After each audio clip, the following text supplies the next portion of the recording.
workforce employment law, all the laws.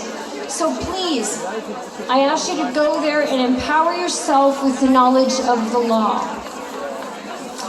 Now, whether you believe in this experimental drug known as a vaccine, or if you don't, you need to spread the word and do your research first before making the decisions to have innocent children vaccinated. Pharmaceutical companies and governments are the only ones benefiting from during this global experiment. Within the pharmaceutical sector, you will see in Canley reoccurring breaches in ethical standards in order to achieve speedy approval for their products. Is this sounding familiar? Generally, pharmaceutical companies conduct their trials in developing countries on the impoverished sick and where ethical standards are a little bit more lax. This industry has been accused of killing thousands of people.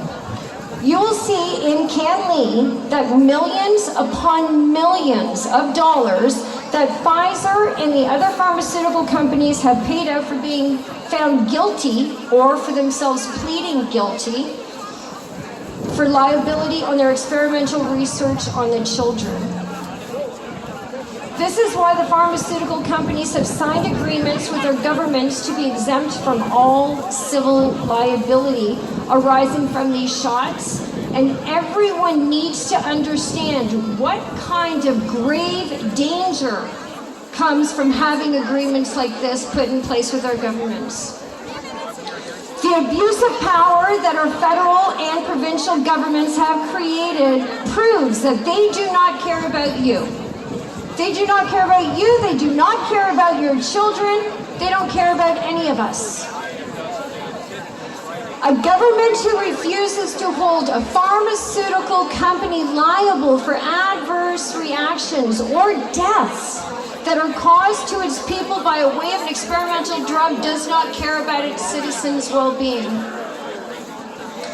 You will see in researching Pfizer, when you go into Canley, that it has been instances where alternative proven treatments have been also known in this case. And even in the cases there, the nearby Doctors Without Borders centers, they wouldn't even discuss this with their patients. This too is sounding really familiar, isn't it? This is not a conspiracy. It is custom for Pfizer researchers to continue giving doses of experimental antibiotics or vaccines to children, even if they had a severe adverse reaction. In one particular example in Canley, despite a child having a frozen eye and declining health after their very first dose, the researchers continued to give that child another dose. And that child died 3 days later.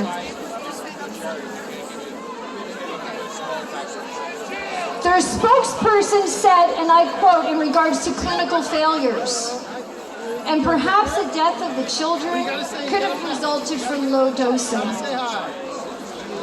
Now for the children that participated in that control group, they were administered 1/3 of the recommended dosage.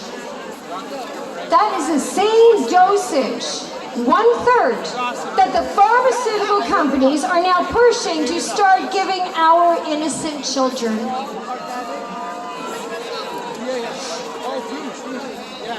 They no longer need to use human subjects in developing countries because our government has allowed them to do it here. Experiment on you and experiment on your children without any kind of consequence. Now, I'm not giving anyone any kind of medical advice as I stand up here, or I'm not telling anyone not to participate in these experimental vaccines. That is your choice. I just wanted everyone to know that Pfizer and the other pharmaceutical companies have copious amounts of criminal findings against them. So now you're going to ask yourself, well, what can we do? Well, I can tell you what I'm going to do. As a paralegal and as a notary public, I am offering my services free to anyone in Ontario. Anyone in Ontario who needs to have a document notarized, whether it's an NOL, whether it's an affidavit, you want to serve the police, you want to serve your employers, you want to serve anyone, I am here and my services are free.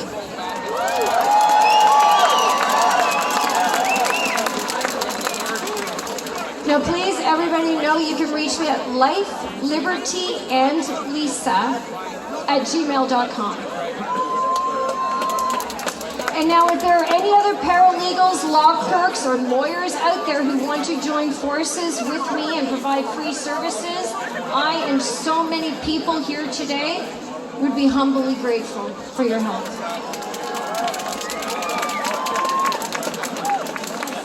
Now, what can you do? Well, instead of being keyboard warriors on social media, it's time to take meaningful action. Action that's going to start getting results. If everyone does this, we can make a change in the false narrative and in the fear-mongering of COVID, which would be a huge step in making others finally take notice in the truth of what is really happening. For example, I'm going to give you guys, everybody here, a call to action. You need to write to all of the major mainstream media outlets and demand that they stop misrepresenting the COVID case numbers to us as Canadians. This is both morally and ethically wrong, and they need to be accountable and be put on notice that they will be charged criminally if they do not cease and desist. They need to stop misrepresenting the statistics and give us each day, which in itself is fear-mongering. It is. Absolutely. And we need to tell them to stop. If thousands of us start doing this each day, we can get this changed. In their daily statistics, they give the case numbers of the double vaccinated, and then they misrepresent the numbers by lumping the unvaccinated, the partially vaccinated, the unknowns into a group together. This is very dishonest misrepresentation, and in fact, should be considered fraud. And they should all be charged accordingly if this does not stop. So please, I'm asking everyone, you need to write all media outlets. You need to start hashtagging all media outlets. You need to demand that they stop misrepresenting the cases. You need to let them know that we the people have had enough and that they will be held accountable in a court of law. If thousands of you were to send these letters, emails, tweets, Facebook, Instagram, posts each day, they would have to start reporting the truth. And that little small act, as small as it is, they would actually have to start reporting the truth. And it's going to have a huge impact on everybody else's eyes opening up and see what's really happening here. Now, what can Ford do, our Premier Ford?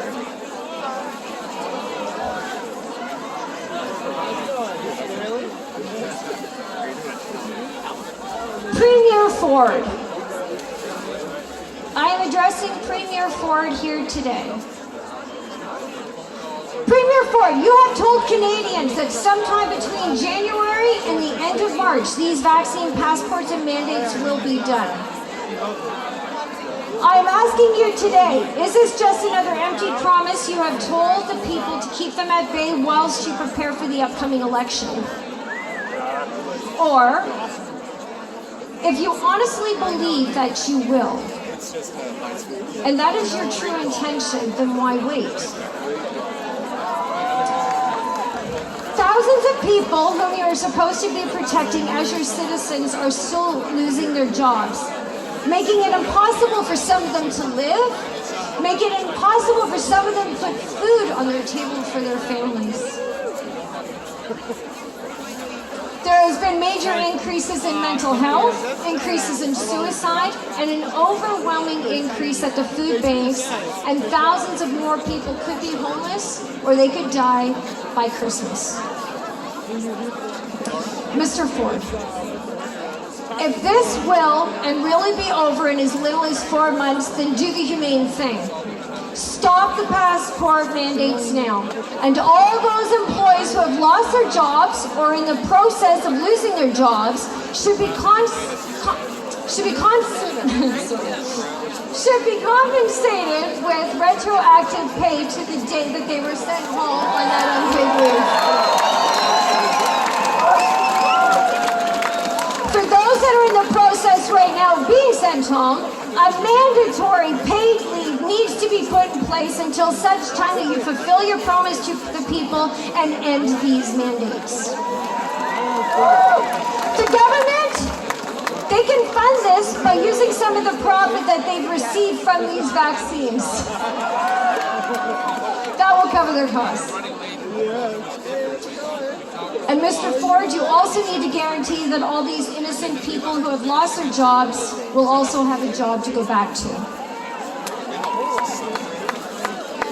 Now let's not forget the students, our children. Any and all students that have had to forego their studies since these mandates were put in place will also need to be compensated, and they will also need to be allowed back into their programs. They're now messing with our children's minds. This has been nothing but sadistic behavior. Adults bullying children, coercing them to take an experimental drug or they can't attend school. It's sickening, and anyone who has participated or condoned this type of behavior on the children should be ashamed of themselves. This has been unjust. Mr. Ford, you have encouraged all businesses, schools, restaurants to put your mandates in place and allow them all the ability to not accept accommodations of religious, medical, or conscious belief. And you, sir, should also be ashamed of yourself. You have aided in coercing people into taking experimental drugs, which has proven to not stop the prevention of getting COVID or stopping the prevention of transmitting COVID. Based on these facts, I ask you, Premier Ford, why are the double vaccinated allowed to attend restaurants? Why are they allowed to go to school, concerts, or gaming events when they too are at risk of getting and transmitting the virus?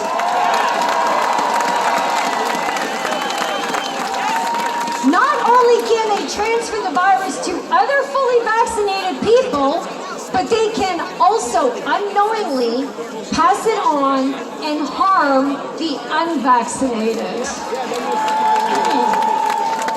Can you, Dr. Tam, tell me 100% that it is not the double vaccinated people who are the ones still spreading the virus? So who really needs to be protected, I ask? This is not science. Mr. Trudeau, Mr. Tory, Mr. Ford, the citizens of Ontario, Canada deserve to be treated equal. Under the Genetic Non-Discrimination Act, they are not to be discriminated by their genetic characteristics. You, Mr. Ford, and your team of lawyers have found ways to get around our Charter of Rights, you have found ways to get around our employment laws, and you found ways to get around our human rights laws. You, as our elected officials, our leaders, our government, have aided and collaborated with suppressing data, suppressing facts, and suppressing our Ontarians' ability to engage in free speech. You have allowed Dr. Tam to lie and manipulate the facts, and not once have you allowed a debate to be held between Dr. Tam and any other qualified doctor who does not share in your narrative.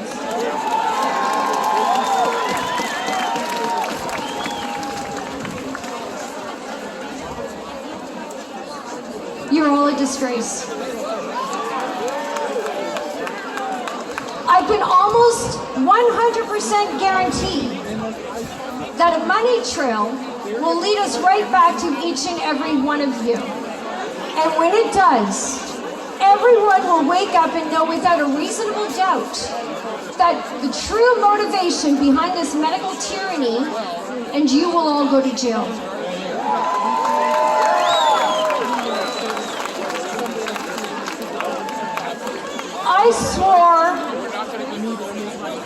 I swore an oath. I swore an oath to seek and improve the administration of justice. An oath to champion the rule of law and to safeguard the rights and freedoms of all persons. I implore all fellow paralegals, lawyers, law societies, justice of the peace, the crown, police departments, our military, our doctors, our nurses, and all of those that believe in humanity to stand together.